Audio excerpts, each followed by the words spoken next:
expressed in this program are those of the participants and do not reflect the views of the streaming platforms, public access channels, the Kitty Rose lifestyle, or the program underwriter.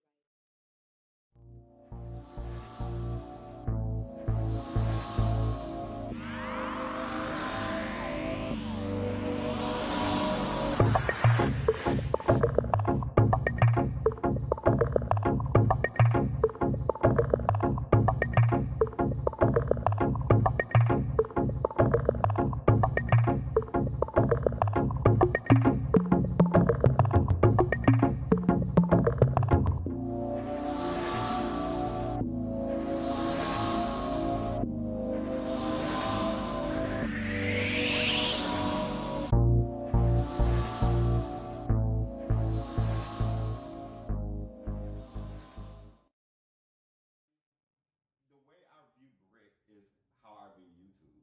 It's just an outlet where you can showcase your art. It just happens that even on YouTube, there's not a lot of reality docuseries that showcase the LGBT community. So when I moved to New York, I found out about Brick. I was like, okay, shit, I've been on YouTube since 2008. Okay. So this would be another In outlet. New Orleans. No, just in general on YouTube. Okay. I moved from LA before I moved to New York. Oh, okay. Oh no, yes, from LA.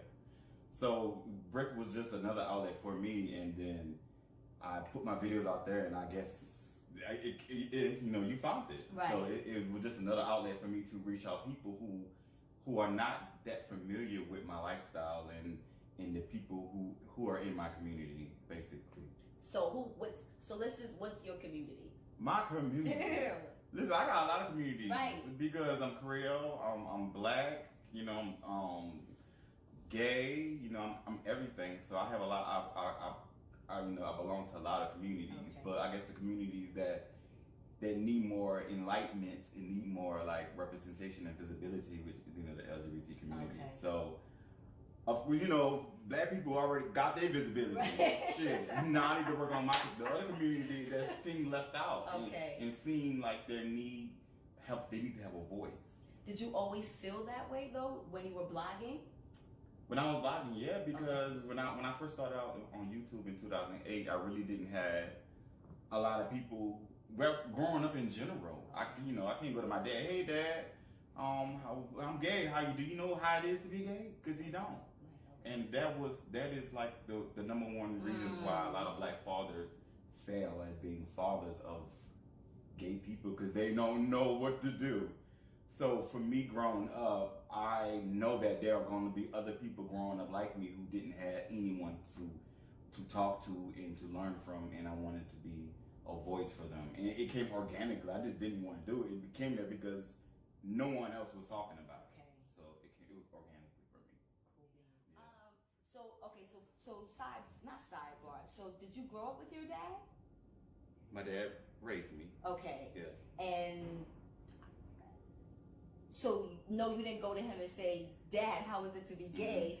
But your growing up is still it's still boy Right. issues, or still boy, not issues, but things that a dad still is there, Right. to teach you to play baseball. Because you're gay, you don't play baseball. Like I don't. Growing up, growing up in New Orleans was very challenging for me because homophobia was everywhere. Okay. My grandfather, not my grandfather, but my uncle, who is now a trans woman. Okay. I have a trans aunt. Okay. And growing up, I was seeing how they was treating him at the time. Okay. And it was traumatizing. And I think that the black community used fear tactics to discourage and to let gay people know that, hey, we are not welcome here. And a lot of black parents use Bible and religion to justify their reasons of how they cannot be parents and how they would be ashamed. But do you think, thinking about it now as an adult, was it justification or was it just what they knew and what they were being taught? Because as a Christian, we're all taught the same rhetoric as, man and woman, woman and man. And, there are levels of, for me, because I feel like we're all taught, or we're all taught love first. So that's what's supposed to be delivered first, love. Not who you are, who you sleeping with, all that good stuff. I'm supposed to just love you because you're my brother. But I have been taught, you know what I'm saying, that homosexuality was a sin. But I also, or is a sin. But I also feel like as I'm growing up, aren't things purposely fed to me to keep me blind, or to keep me uninformed, or to keep me wrongly informed? So, because the point I'm trying to make is that I know it's difficult for parents. I'm not saying that it isn't, but I'm trying to think: is it difficult for parents because they're making it difficult because of using religion, or is it using religion because religion is actually using religion, and this is just what we happen to know because of our religion? Let me tell you something about religion. Okay. My dad was, I don't know what the hell he is right now, a pastor. Okay. And a minister. Okay. And I've been raised in church. Okay. And when you look back in the slavery days, white people has been using religion to justify slavery. Right. Okay. So when you look at religion in the Bible, you look at that as like hard, like that is the word and that is it. Right. So a lot of people do that. So going back with homophobia in the black community, the same way black people been, using religion to justify the reasons to hate. Because something that homosexuality they is don't before know. slavery. Right. So homosexuality is before segregation, before they brought slaves over. I mean, the Greeks. I mean, his homosexuality has been a part of our civilization right. since the I used beginning of time. I used to be frightened of trans people. I used to be like scared to even, because that's how it is with a lot of people growing up in New Orleans. They pirates today. They scared of trans. You said even today. Yes. Okay. They don't, because of what they've been taught and what they don't know. Right. Now this is something different. Trans people are something different. Back in the days, or 10 years ago, gay people was something different. Right. To the world, but secretly it wasn't, because there's a lot of DL motherfuckers. Right. And the pastor, I ain't even gonna go there. But what I'm trying to say is, until I decided to step out into hang around trans people, I interviewed on my show, I interviewed a trans woman, and she taught me so much. I learned so much. I became free, and I was like, I look at the world so differently. I just think that instead of judging, I think that people need to experience it for themselves and need to. I can agree with that. And to not condemn things to something you really don't know, and you don't know what the fuck you talking about. Right. Because it's a whole new world. Because if someone living in New Orleans their whole life, I know someone who live in fucking Jersey and they never even left the county. Right. If you don't explore and experience other cultures, other environments, then you will look at the world so differently and be inclusive. And knowing you ain't the only motherfucker that live in this world. Right. But because we don't step out, because we're not being aware, is why we stay stuck. Exactly. And then it just gets repeated and repeated over and over and over, and nothing gets changed. But eventually something breaks through. Something breaks through. You know what broke through? It was fat ass fuck. Okay. Obama. Soon as the fact that your president went in front the whole nation and said, I agree with gay marriage. All these everybody was like, yes, as Obama said, we gonna do it. Dumb motherfuckers. We've been saying this for a long time. Now you get it? Like, I don't understand. Just because it gotta take that leadership, that experience. Obama knew that. Obama, he's smart. It takes smart people as well. It makes you smart to realize that it's okay to love anybody you want. It's okay not to judge. Right there, but so Obama knew that. I've been black for a long time, so my new love is writing. Okay. So all these years I've been there, done that, open up to our viewers about different topics and stuff like that, and talking about it, which is the traditional way to blog. And I was like, I need a new way. Okay. So I just writing me write. And I wrote my first short film, second short film, and I keep writing, and that's how I came into the scripting era. long have you been doing this type of storytelling now? Oh no, 3-4 years. Still freshly new. Still freshly new. But so much. Yes, I have a lot to say. Yeah, and right, this is just the beginning because I just wrote my second short film, Keeping Love the Secret. Okay. Is about to hit 1 million views, so close to 1 million views on YouTube right now. Okay. So a lot of people have been telling me that they want a second story. Mm-hmm. And it's so funny that you brought up my father, is because the first short film, the first part of Keeping Love the Secret, talked about me coming out to my mother. Okay. So I wanted to talk about something different. So the second one, which I just finished writing and we just about to start filming next week, is Keeping Love the Secret Volume 2, which is set 6 years later, and I really open up about my relationship with my father. Okay. How old were you when you came out? I brought up a lot of stuff that he failed at. Okay. And we don't have a relationship today. Okay. Yes. Okay. Because of something that happened that he told me, or he told me you don't want a relationship. Okay. So, but you know what's so funny but not funny? I'm a straight woman and don't have a relationship with my mother. Right. So, and not because it's she just doesn't want to have relationships with her. Like she told you, I don't care to have a relationship. You know what I mean? So I say that to say that the same way that your father told you, I don't know if that had anything to do with you being a gay man, because a straight woman can get the same shit, right. happen to them for whatever reason. I think, I just think how he told me that. Okay. I just think that he said it and he meant it. Okay. And I don't feel any type of way about it because I'm grown. He have other kids. Or is he close to his other kids? No, because my other sister is gay. Okay. Right. So both his children are gay. Right. So he doesn't talk to either one of his kids. And in your opinion, just your opinion, do you, from what you know of his life, does he seem happy? Miserable as hell. Yeah. Miserable. Yeah. Now he converted to Muslim. So he's confused. Right. And I was like, okay, I'm not, because this is how I live my life now. I live my life as respecting other people's journeys. Okay. Like, he have a journey. I have a journey. And when I think about it, I was like, I wake up every day. I got responsibilities. I think about this and this and this and this. And I have to think to myself, I'm not the only person who got things to do. And who can't think for themselves and makes mistakes and cries and have emotions. So I looked at this in this situation, was like, okay, he's grown. He's almost 60. And it is his journey. Right.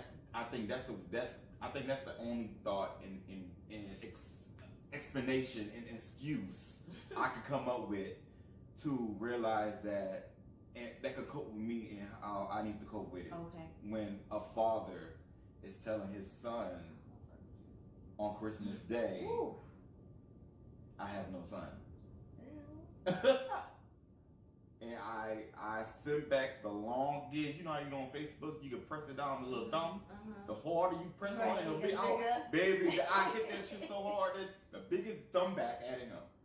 Because at the moment, it's like, okay, well, I hope you enjoy the rest of your journey, and hopefully, if it comes back to me, I'll be here.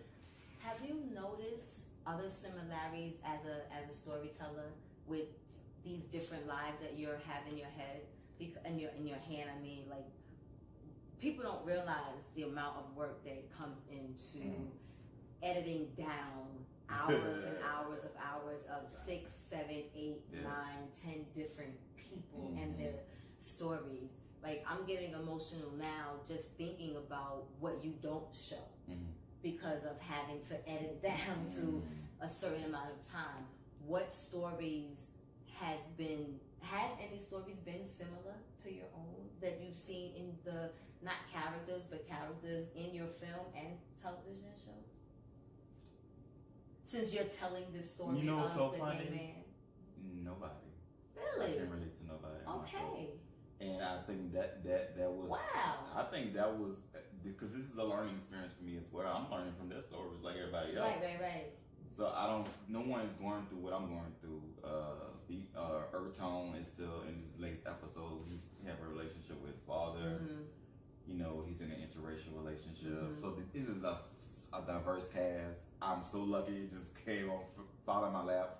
But it is hard work and dedication, and it's a teamwork because listen, it don't only take me. It gotta take them dedicated to keep filming it, and then after that, tell a story. And after that, after we finish filming, go on confessions to talk about it. Right. And then after that, when it comes out, promote it. So it's still a journey from the beginning, middle, and end, until everyone actually 100%. Everyone is happy with the product. And do you think that's because, like you said, there is no voice? So it's like now we have this voice, so why we're gonna promote it, we're gonna market it, we're gonna make it. Because I mean, in 3 years, like you couldn't have told me it's just been 3 years. You know what I mean? And you have the amount of views, but I see how it can be a unified thing, you know, because I know me just trying to do it on my own. Yes, I have people out there that support and share, but you know, if you got 100 people and 5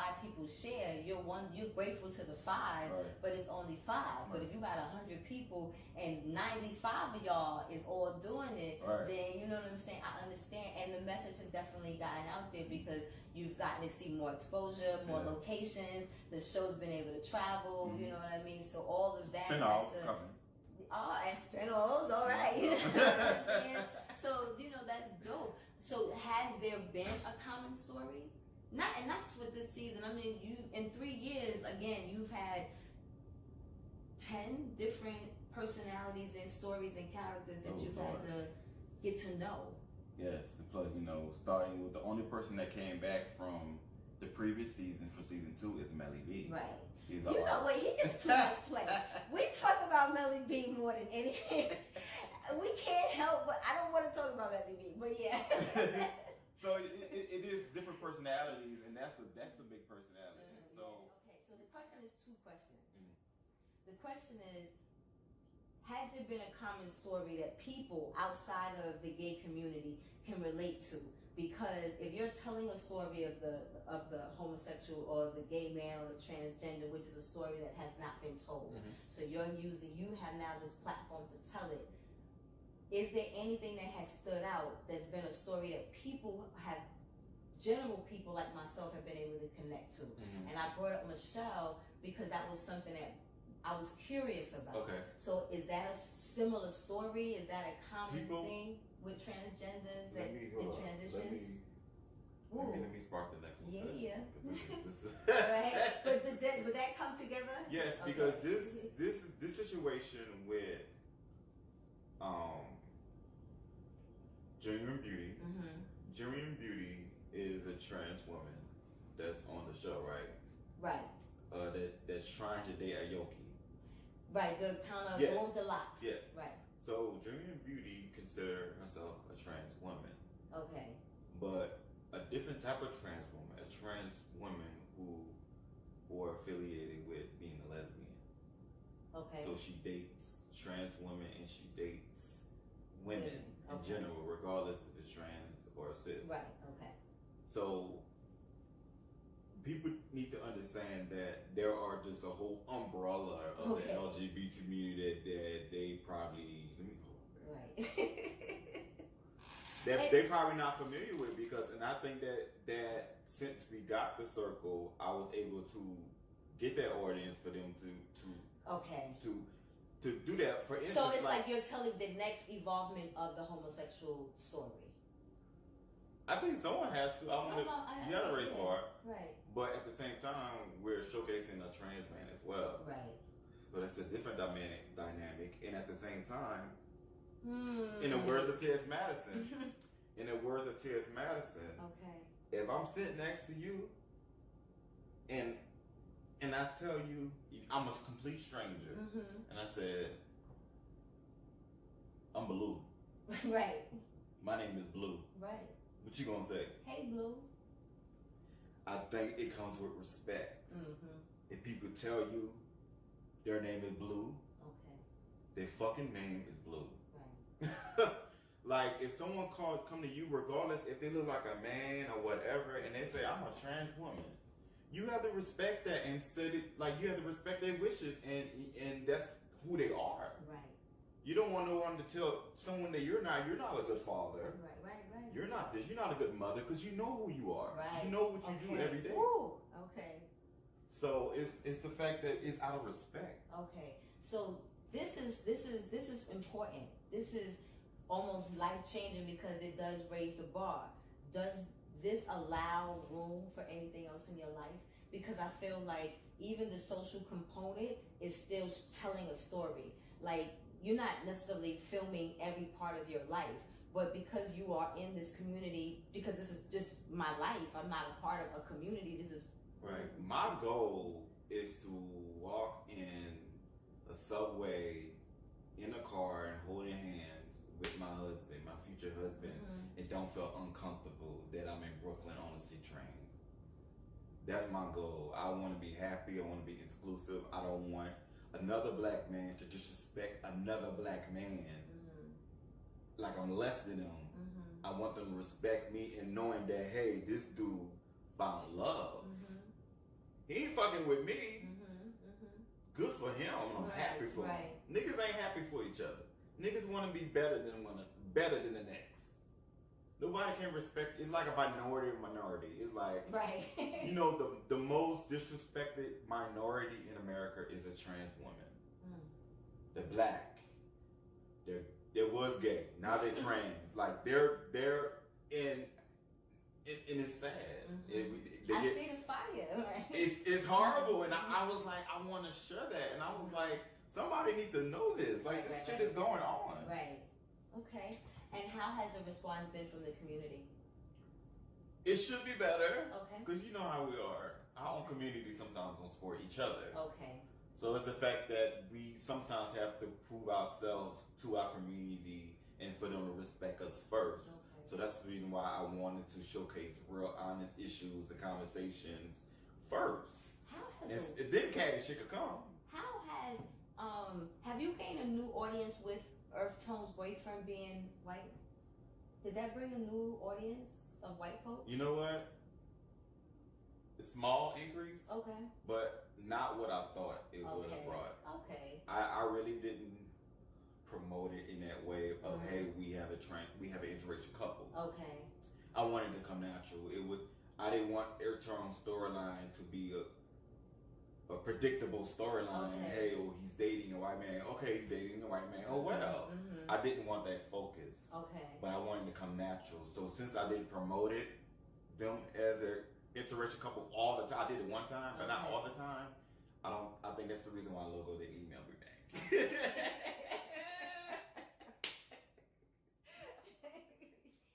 I went to school for video production and broadcast journalism. Okay. So you always knew growing up that you wanted to tell stories. Yeah. Okay. I did.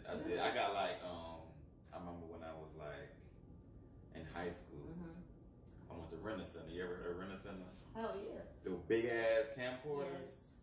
Yes. You can rent it for like 2 days. Yes. No way. I did that. Okay. Every fucking weekend. Are you serious? So I have box of tapes of high school tapes of me filming. Wow. All in my closet. Oh like, my goodness. Recording everything in high school, the band, and I got all these tapes. I was like, well, what the hell you was recording for? Everywhere. Wow. So I was just like, let me just keep this going. Nice. So. Okay. Why aren't you in the season this season? I wanted to focus on production. Okay. And I wanted to have a fresh cast. Okay. It did mix in the old ones and stuff like that, but I wanted to like start with a brand new direction. I wanted to focus on like a docu. I ain't want to call it a reality show. I want to call it a docu situation because it's real. Right. It's real stories. It's like in telling these stories, like something said, "Fuck, good job. I'm glad that came out." Or so many. Wow. I get emotional. Oh. I'm not gonna get emotional. Okay. Okay. And I can't. okay. When I get emotional, I can't even talk about Okay. it. I'm sorry. We can pause. No. I'm sorry. That's why I need. Where my Set, makeup? right. I did everybody. All right. So Earth Tone, mother died 5 years ago, 3 to 5 years ago, Okay. and we were discussing like what direction he want to go for his storyline, and I was in Harlem Nights, and I came up with the idea of having them meet up with Troy Weeks, which is a singer, to collab on a tribute concert. Because I was like, we need a good finale, and I really want to tie his storyline together. Because he brought it up on his first scene. That he brought it up randomly. Okay. And because it came natural to him, because it seemed like he really wanted to go there. Okay. So we set that up, and he said that over time they came up. We filmed in the last episode. We filmed in East Orange, New Jersey. He met up with his family to discuss it, so his family was involved. Okay. And then at the end of the season, the whole cast went together and they did the concert, the tribute concert to his mother, and they created a song for her. They created a song for her. Okay. So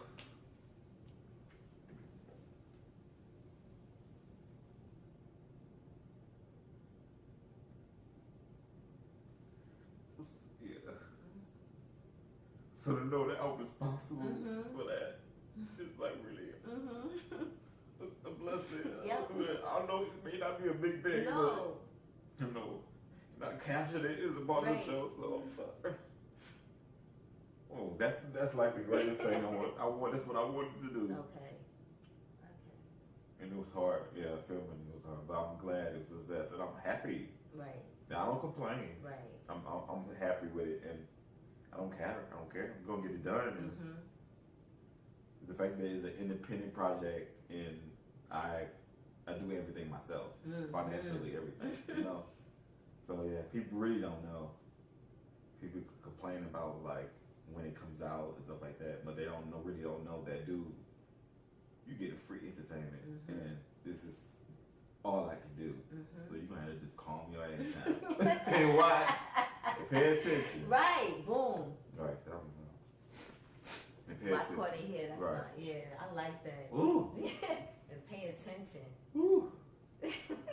I always thought about. I cry randomly when I randomly think about it, but I never caught me off guard. But that's the most accomplished thing I felt like I did for this project. What's next? What's next is let me make sure my face is right.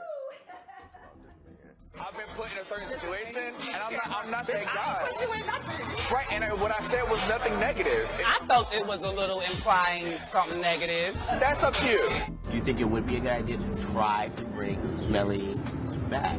Bring her back where? From the dead. There's nothing we can do. Like, if Melli can't come around and be part of the group situation, then how is Melli going to join the circle anyway? Who you talking about on your little freestyle? So it's about everybody. That's what my rap was about. Okay, well, if it's about me, then it is what it is. It ain't nothing to talk about. I'm not the people from season 2.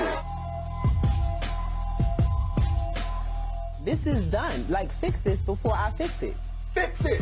I want you to fix it. Fix this, Nunu. Fix it. For me, that's and an for issue. Real, for real. And for me, what you standing up for? No. What you need to do is keep it cute before you get Why are you it standing up?